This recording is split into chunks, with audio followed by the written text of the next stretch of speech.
My brother keeps telling me that I'm wrong about this, but I have to say it. I know something is absolutely made for me when it starts resembling Evangelion. That is all.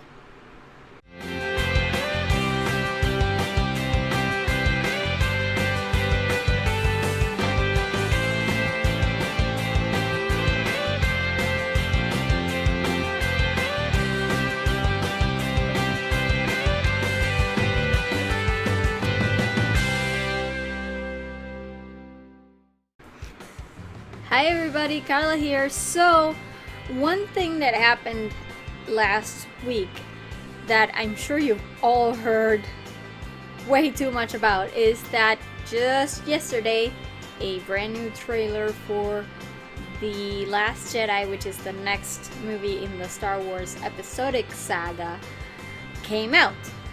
Now we all lost our minds. I'm sure I wasn't the only one. The trailer is amazing. But I'm still kind of processing it. I feel like I need to go through it with a fine comb. I feel like I need to go through it like frame by frame in order to actually figure out what's going on. Because of that, I'm actually not going to be talking about the trailer today. I think I might leave that for next week, or if I get too antsy about it and I just need to talk about it as soon as possible, I might actually do a second video this week, maybe like an extra thing, because that trailer was fantastic and I really need to talk about it. I just need to go through it with a finer comb and get my thoughts together before I can talk about it.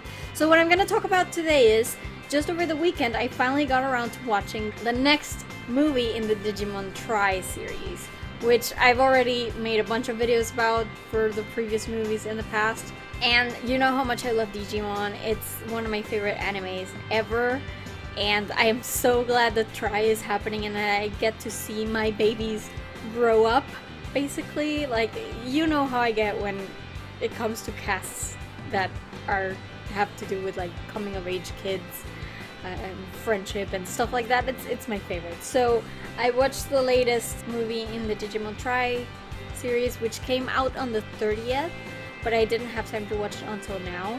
So I'm just gonna go through it hopefully quickly, but I don't think it's going to be quick because nothing is ever quick with me. But I'm gonna go through it and just give you my general comments about it.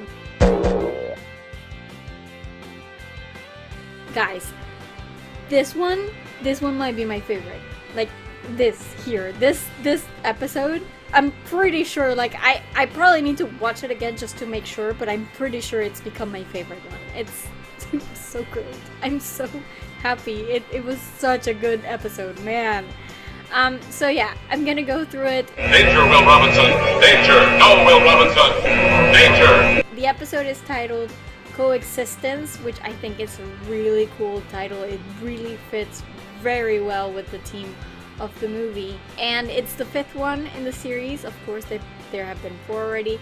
It was billed as kind of the Mako and Carrie episode, I guess. I don't think it had as much Carrie as I was thinking it would have, but they sort of done that in the past as well, so I'm not like angry or anything. I do think it had a good amount of Mako, and I really think it's centered on her. Also on Taichi, but then like every other episode is kind of centered on Taichi because he's the main character and his perspective is sort of what's guiding what happens in Tri.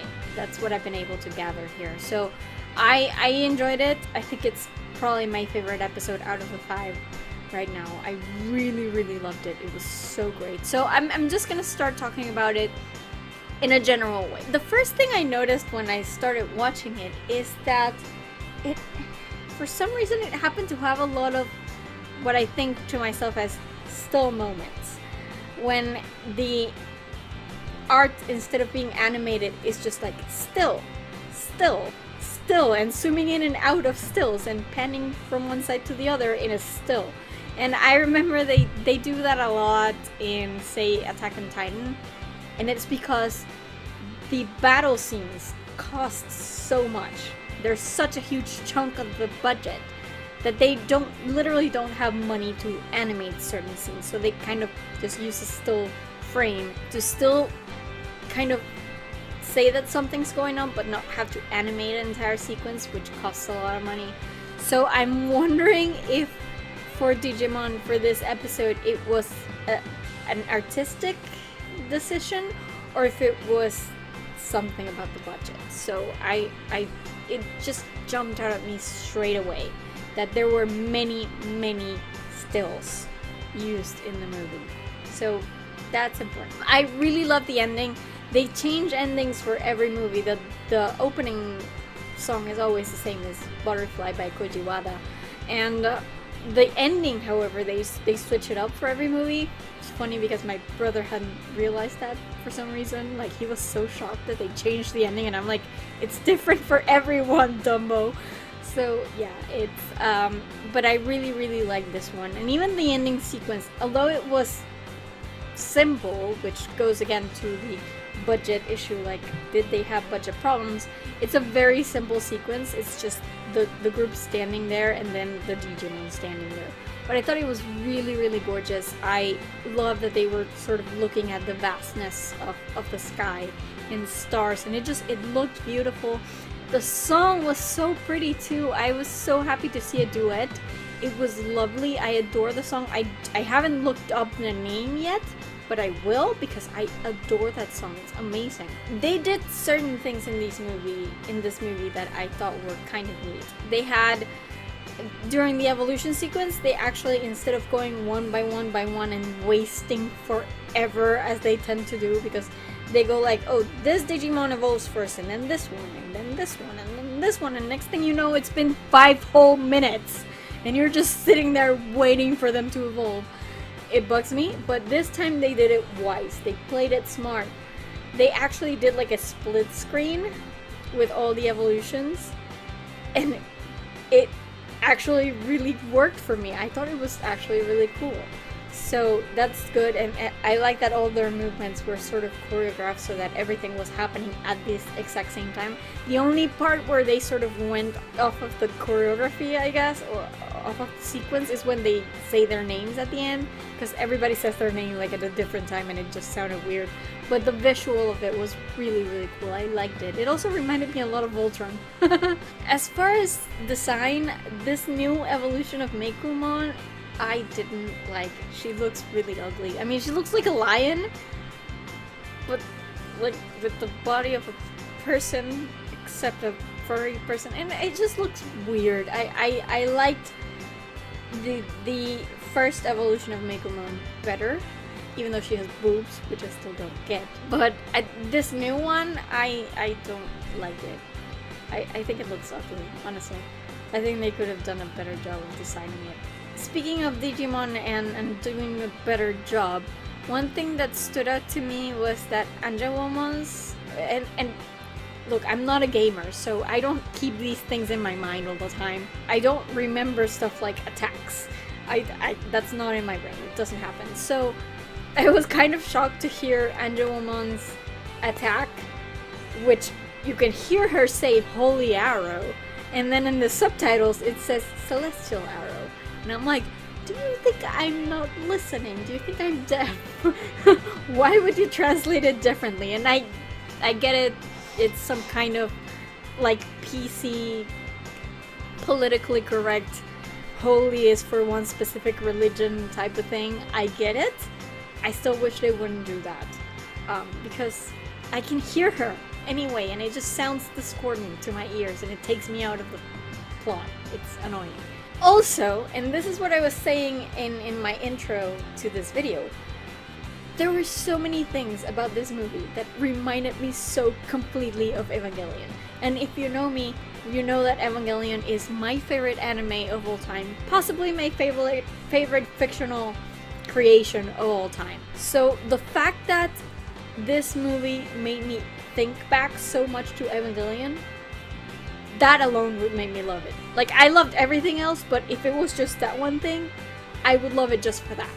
And, you know, I kept pointing things out to my brother, and he kept telling me, well, Evangelion wasn't the first one who did that. And I'm like, yeah, but when you put it all together, Like all these things that look like Evangelion and sound like Evangelion, and you put them all together, even though it's been done before Evangelion, I think they're sort of paying homage to Evangelion, because when you see it all together, that's what it feels like. So many things. First of all, for example, when Alphamon comes out of the sky, you know, that they go through the portal to the digital world, and then when they're in the digital world and they're looking at Jesmon and Makomon and Omegamon, and they're all fighting there, and then all of a sudden the sky breaks and Alphamon just comes down, like floating down. That really reminded me of the scene in the second Rebuild movie from Evangelion, where Eva 6, Unit 6 sort of floats down from the sky after lancing Shinji's Eva with the Lance of Longinus. It looks so much like it. Now, and I looked at my brother and I'm like, Alphamon looks like a robot. It looks like a Gundam, like a robot, like a giant robot that people pilot. It looks like it, and it made me flash back to Evangelion so much, because it reminded me so much of Eva 6 just floating down in that one scene. I love that. More things that reminded me of Evangelion: the merger between Seraphimon and Makomon at the end. It's totally like Evangelion. Like, I mean, just look at its legs. The legs with the crisscrossing. It looks exactly like the Lance of Longinus. You guys, look at it. It's amazing. And then when they merge together, it reminds me so much of as well when Rei Unit 0 merges with Theruel in Eva Rebuild. I think it's the second movie. I believe it, yeah, it's the second movie. When they merge together and they form this white giant Rei thing. And even in the original series, when Rei merges with Lilith and it forms this white giant merged creature thing. And then this white giant creature thing, it's basically like Lilith Rei. It's pretty much the same thing, and then they grow and they sort of start looking down at the world from above the clouds, like both of them. Like, basically this merger that just happened is the Lilith Rei of the Digimon universe, basically. Like, it even has wings. You guys, come on, tell me you don't see what I'm seeing. I can't be the only crazy one. That really made me just happy, because I could see that this movie was paying homage to my favorite story of all time, and it makes my heart just swell, and I'm just really happy. Like, for that alone, I would have loved this movie, but there was so much more to it, which I'm gonna go into now. For example, let's talk plot. I love this idea that homeostasis is basically sort of giving up on Makomon because her partner can't control her anymore. And I like that idea, because balance is a fair thing in theory, but balance does not necessarily mean happiness for everyone. It's like with Star Wars. If one of my theories is that Luke is sort of giving up on the Jedi. Now, I don't know if this is going to turn out to be true after this trailer, but one of my theories is that Luke is giving up on the Jedi because just the mere presence of the Jedi implies that there needs to be a Sith order, a dark side order. So that kind of idea of balance as a good thing, yes, balance is a good thing, but balance is both ends of the spectrum. It tells you nothing about the in-between. So the fact that a world is balanced doesn't mean that everything's good. It just means that for every good thing, there's a bad thing. And because of that, this idea of homeostasis sort of given Makomon and Mako sort of the breadth that they needed at the beginning. So Makomon started acting up, and homeostasis just sort of waited for Mako to pull her back and to get her to the good side again, basically. But eventually Mako couldn't do that. So now homeostasis has to intervene because it needs to restore the balance. It's sort of like the Force in that situation, I guess. So I love that. I really like that idea because it's a recurring theme through all kinds of stories and in the world, and I love seeing those recurring themes come back because they are relevant. Also, I adored that the digital world was sort of trying to inconvenience the Digidestined away. It's like, yeah, okay, we don't need you anymore, you can go. And then they started like moving things and having like solid ground turn into a cliff and making it rain, and then all of a sudden it's nighttime, and it was just really great. It was a cool thing to do, and it makes total sense too, because again, if the Digidestined were called upon to sort of maintain the balance of the digital world, and they haven't done it, then the digital world will take over on its own, basically. And sort of like, why are you here? We don't need you anymore. I thought that was really cool. I think an overarching theme of this movie is also just this whole idea that you're not alone. And Meiko has been through a lot of things. I know a lot of people don't like her, but I think her arc is consistent in the sense that, yes, she was a chosen child, but she was on her own. Like, all the others had each other to support themselves, and even then it took them a while, like the entirety of just Digimon Adventure, to finally come to realize that they had to work as a team. Meiko never had that. So I like this idea that this movie at least was trying to reiterate the point that Meiko, even though she's been alone this whole time, and even though she's been taking this whole thing on herself this whole time, she's not alone anymore. And there was one phrase, one quote that I think it was Yamato who said it, when she's lamenting that, you know, why is she a chosen child if she can't even do this? And he's like, not chosen kid. We are the chosen kids. And that just encompasses that entire theme so succinctly that I just love that scene. Onto the plot itself, and going back to homeostasis for a while, Hackmon goes to Earth and talks to Nishijima and Meiko's dad about what's going on, and basically explains that, yeah, the digital world is basically taking over. We don't need the Digidestined anymore, we don't need Meiko anymore. We're just gonna take it over because Meikomon is now out of their control, and it needs to be taken down, or she needs to be taken down, in order to save the entire world, basically. And there's one point where he goes, "There is no evolution that advances nothing and only brings destruction." I think your appendix might have something to say about that. Just saying, like, that's not how evolution works, Hackmon. Sorry. It doesn't work that way. Evolution and mutation, indeed, and viruses and unpredicted changes into the DNA of creatures everywhere. That is the heart of evolution. So as a science nerd, I just have to say, please, if you're gonna talk about evolution, make sure you're getting it right, because that's not how it works. Yes, eventually evolutions that don't really present any benefit sort of peter out of the gene pool. They don't exactly get like shut down by nature so abruptly. It would take some time, and that's kind of what homeostasis is about. So that made me go, I don't think it's that easy.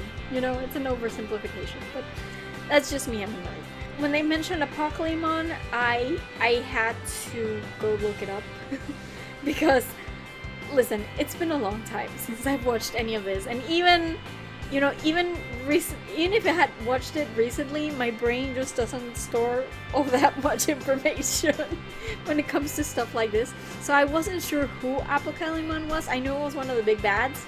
I don't know which big bad it was, and I kept thinking, is Apocalypse the one who kept coming back? Because I know there was a big bad that sort of kept coming back. And I had to look him up, and I realized that nope, the one that keeps coming back is Myotismon or Myotismon, I don't know how you pronounce that in English. In Spanish it's Myotismon, so he's the one that keeps coming back. Apocalypse was only defeated once, but apparently he was the one behind all of the things that were happening in Digimon 2, so yeah, okay, I had to refresh my brain a little bit when it came to that. As far as the kids go, I don't know. I wouldn't go into a cave in the digital world if it was absolutely intent on changing the geography of the place in order to get me out of there. Like, what if the cave just disappeared? Like, I know you don't want to get wet, but that was silly. Still, it was a good scene though, so I enjoyed that. Things that have me going a little bit, is, well, like, first of all, how can the police just detain and interrogate a bunch of kids? Because let's remember, I think Joe is the oldest. He might be 18. I believe the age of majority in Japan is 21. I'm not sure.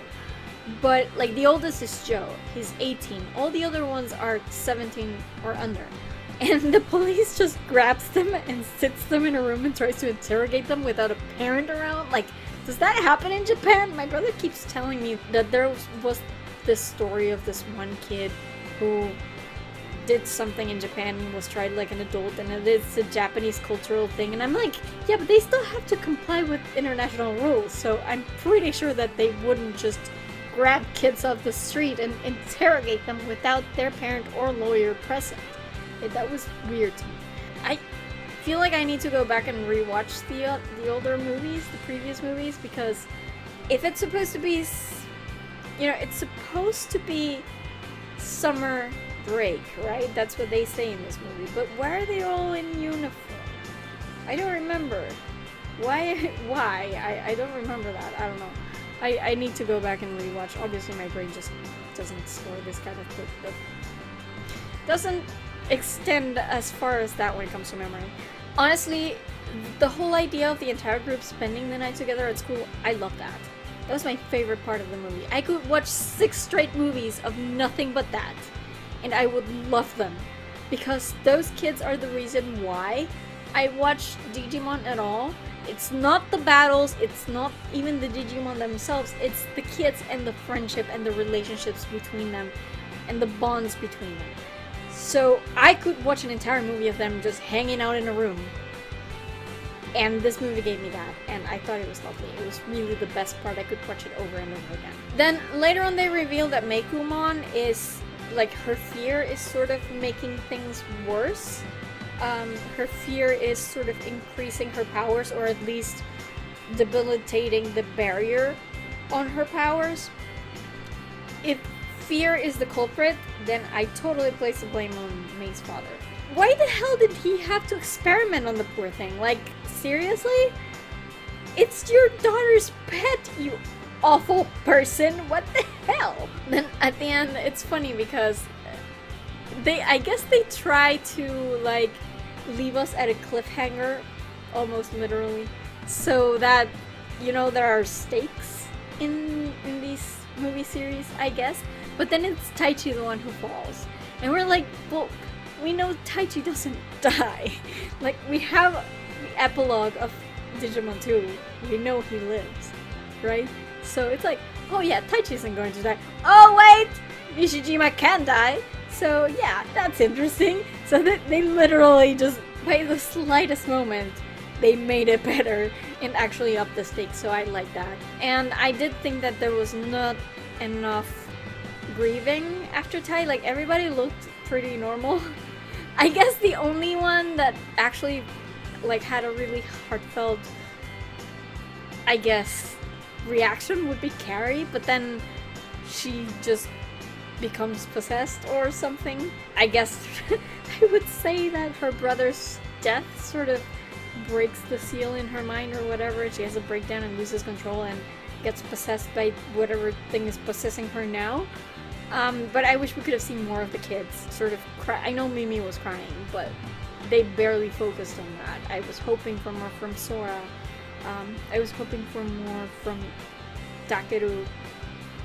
Just all of them. Like, why wasn't Hikari just devastated? What the hell? They need to cry more about Taichi. The next movie better start with them grieving Taichi. Because, come on, this is your leader, your best friend, come on. I think it was glossed over too fast. So on that note, I'm gonna go talk about the characters now. And I start with Himekawa because holy shit, she was creepy in this movie. Like, it's like she's some sort of like romance-less yandere. I mean, holy fuck, she's really creepy in this episode. What the hell is, like, she totally just had a total meltdown and spent the entire episode just muttering to herself and calling out to things that aren't there and going into the sea for some reason. I don't even know what she was doing, but she was really creepy. So I really want to see where they go with her character. I was very glad to see Taichi's mom. I love Taichi's mom. I have no reason whatsoever to love her.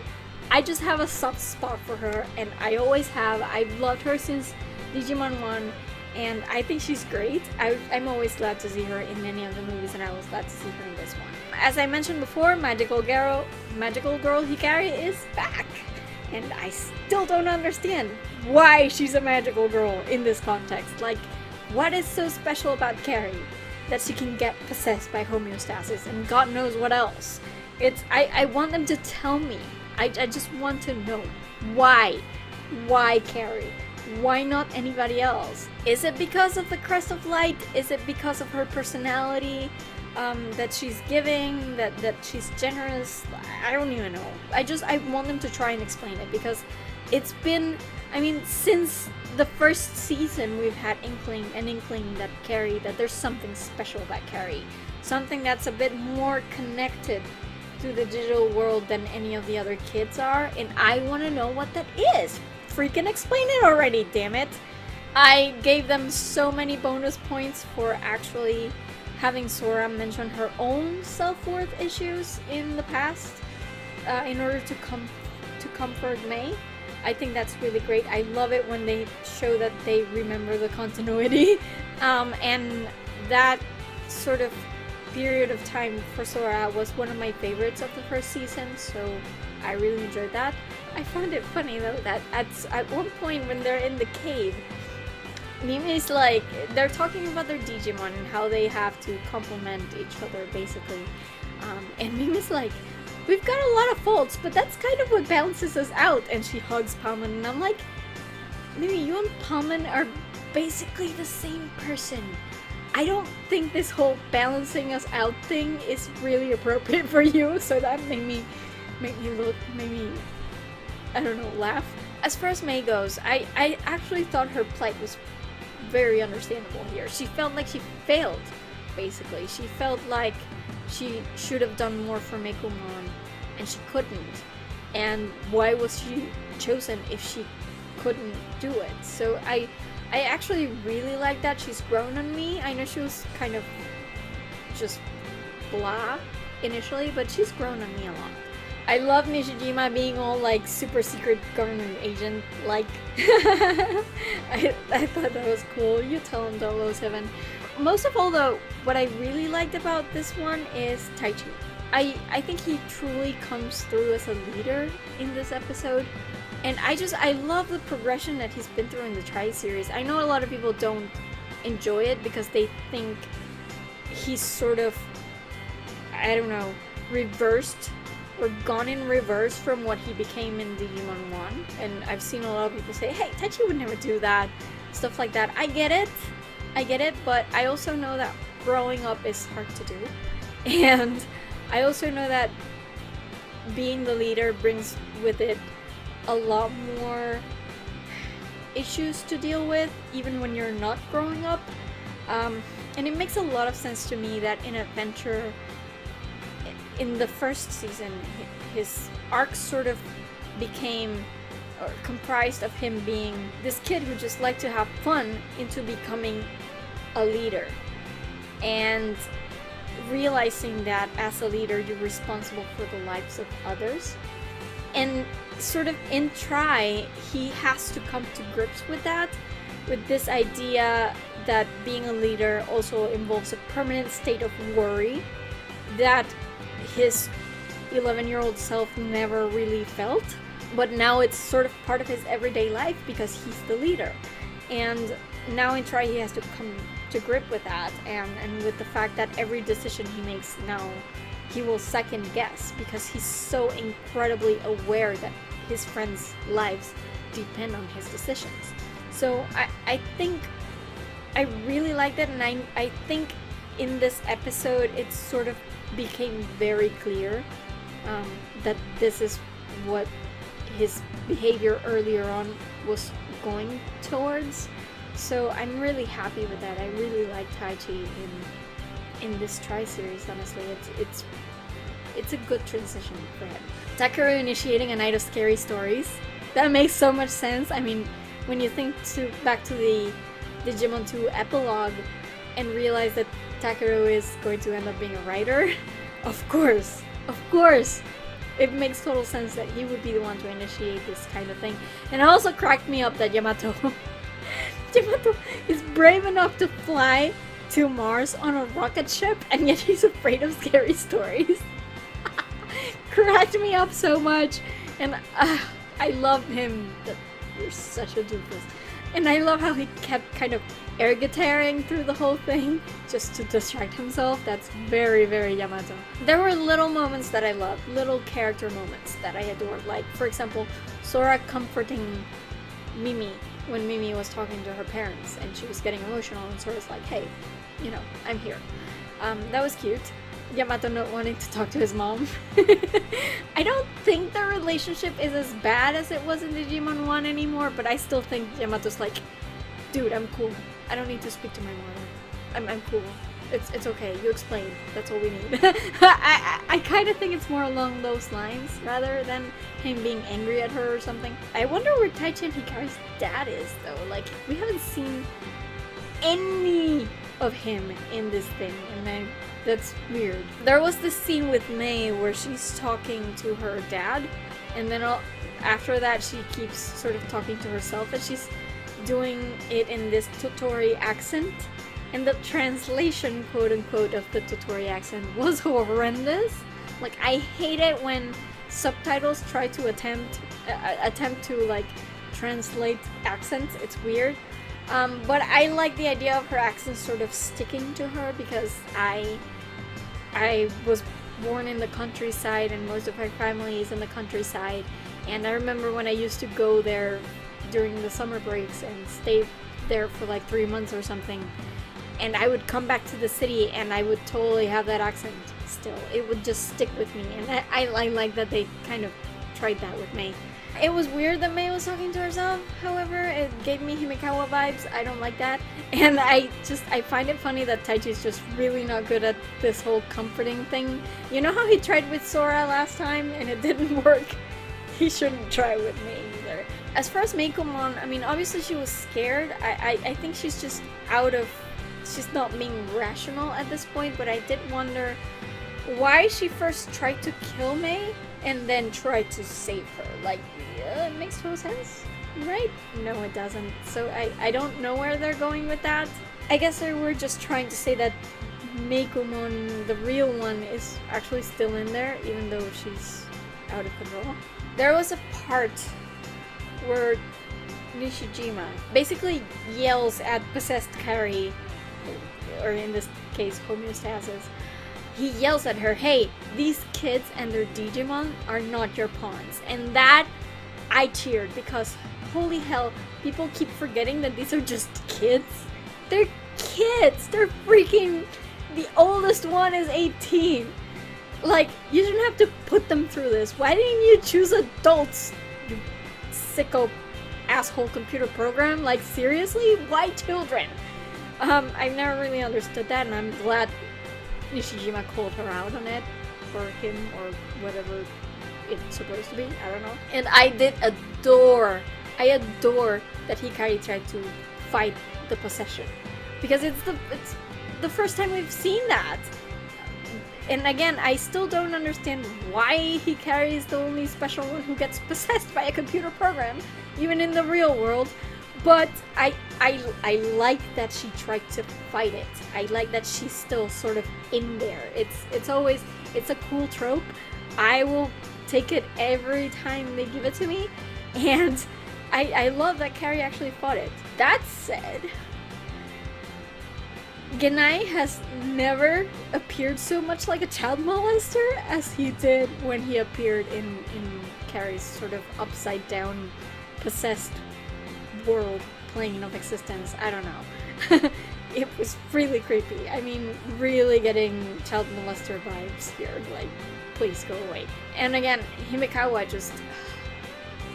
I don't know, man. I want to like her. I want to think that maybe she just broke down and it's more of a mental issue than her actually being evil. It just creeps me out. And why the hell did she even bring a gun? Like, why would you bring a gun to a digital fight, Himekawa? Like, it makes no sense.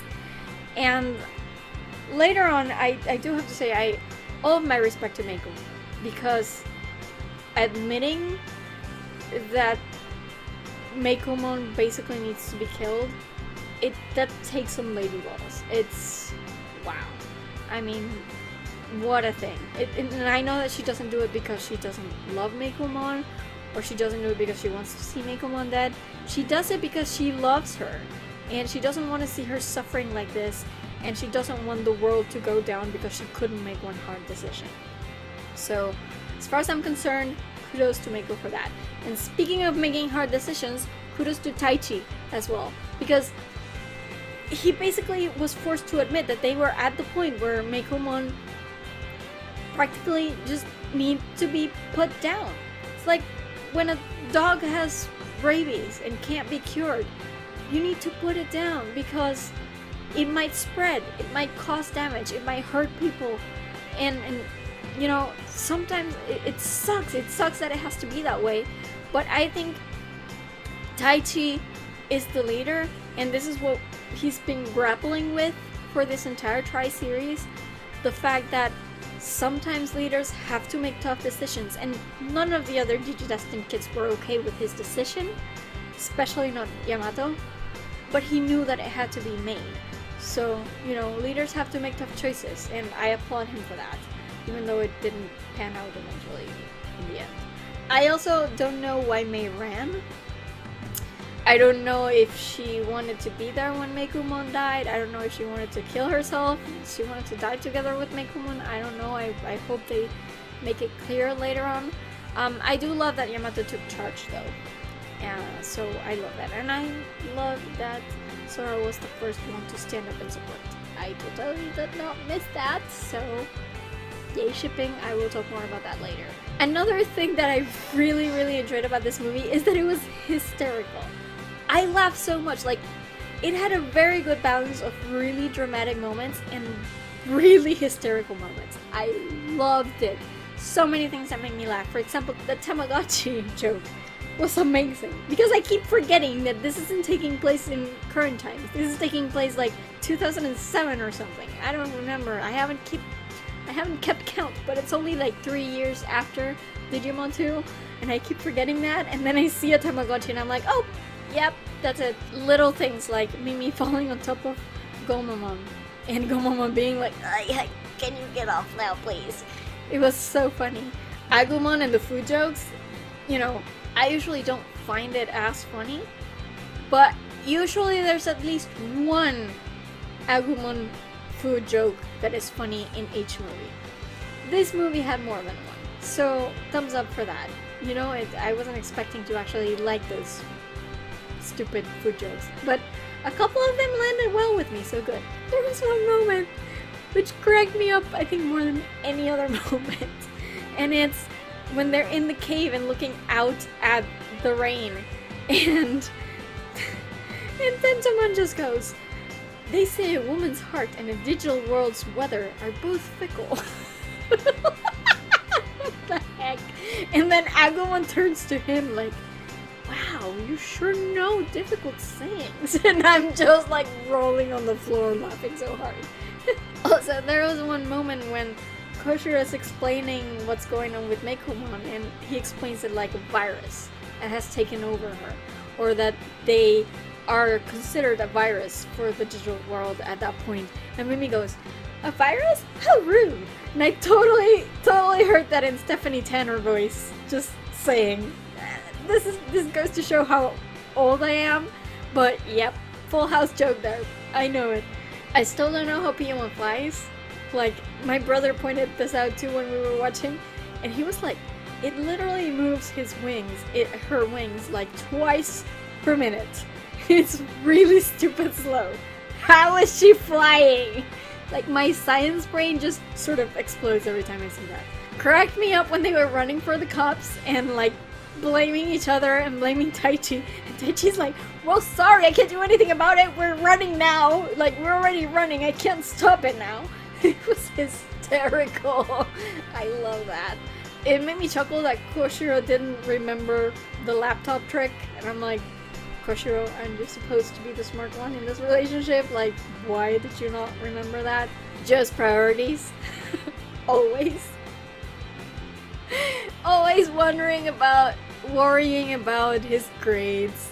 And he's like, well, now that we're in the real world, I have to go back to worrying about my grades. And then later on when they're telling stories, and his scary story is that somebody failed a test. I'm like, oh, Joe.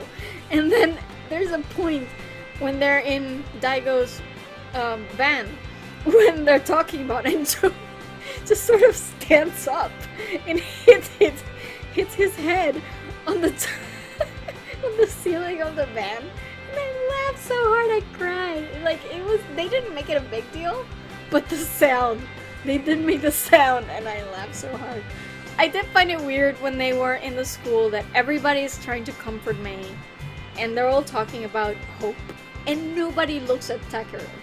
Like, seriously? I would totally just look at TK first thing I hear the word. It was weird. And of course, also when Mei finally tells her scary story and everybody's freaked out. So funny! Like, their expressions, guys. It was so hysterical. Except, of course, Agumon, who was too busy eating. That was one of the ones that landed. I love that. Mimi pointing out that she would prefer to go to the hotel because she needed to have a shower. That's very Mimi. And then the Digimon spying on the whole Tai Meiko conversation and wondering if they should report it to the others, like all the others. And then Tentomon's like, but why? Cracked me up so much, like 1,000,000,000 points for that scene. It was the best. There's also at one point that scene when Tai leaves and Agumon goes up to Meiko. He starts speaking and the Digimon are still spying, and then he says something. She's like, I'm empty here, and Agumon is like, your chest is not full? And then the Digimon upstairs are like, what is he saying? And Gomamon is like, yeah, that line's a problem. That line is a problem. It was so funny. Speaking of breasts, though, I still don't understand why Meikumon's evolution even needs boobs. She's a cat. I know that you wanted to make her into a furry, but was that really necessary? And I also don't understand why Jessamine is French. Like, I didn't know Jessamines attacks. Why is he speaking in French? And why is he quoting the Musketeers? Seriously, it was just odd. Now, let's get to the shipping, because this is important for me. Very important to me. This episode, they were really pushing the Tai Mei angle there. I mean, come on. He saves her life first, then he helps her stand up. Then all of the hugging of Agumon, and then he's comforting her when they're in the cave and she's down about Meikumon. He's pulling her by the hand, not by the hand, by the arm or whatever, but he's pulling her while they're running. He's reminding her that Meikumon needs her. Just their entire conversation at the school, and then him feeling bad for having raised his voice at her. They were really pushing it. So, you know what? I'm on board. I wasn't sure before. I like them now. It's really a thing, and it's not just the Digimon writers being trolls as usual. But I really like their interaction in this one. Even if it was a little bit too ambitious, I'll take it.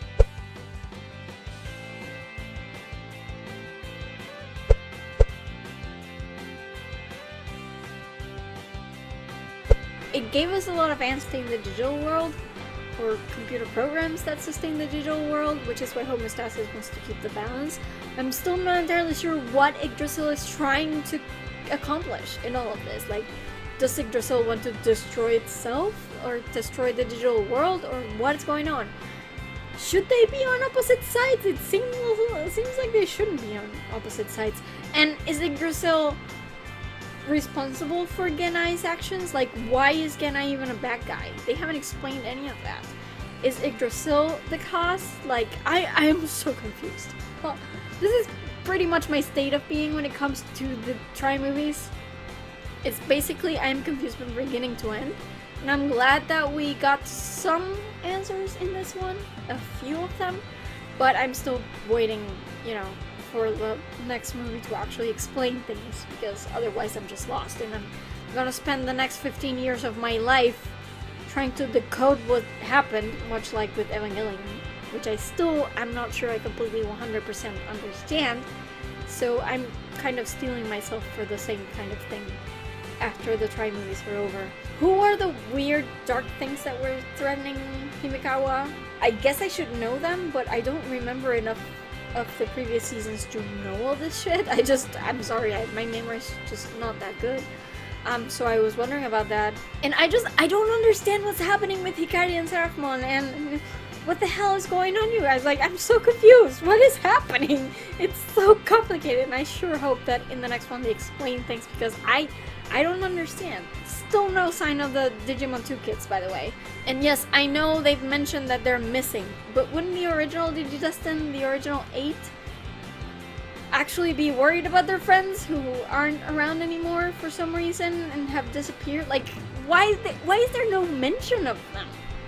That's what I don't understand. Like, it's not that they have to come back. I just want to know why the others aren't even talking about them. That's so strange. And it still didn't get resolved in this one, so I hope to God that it gets resolved in the next one, because otherwise it's just like they're ignoring the whole thing, and I don't like that.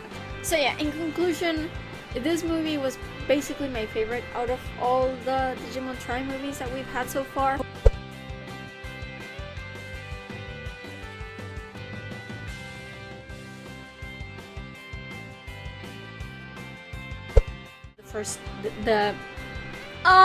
I think your appendix might have something to say about that. I also don't, like, why the hell do you have to, by the slightest, holy shit, she was creepy.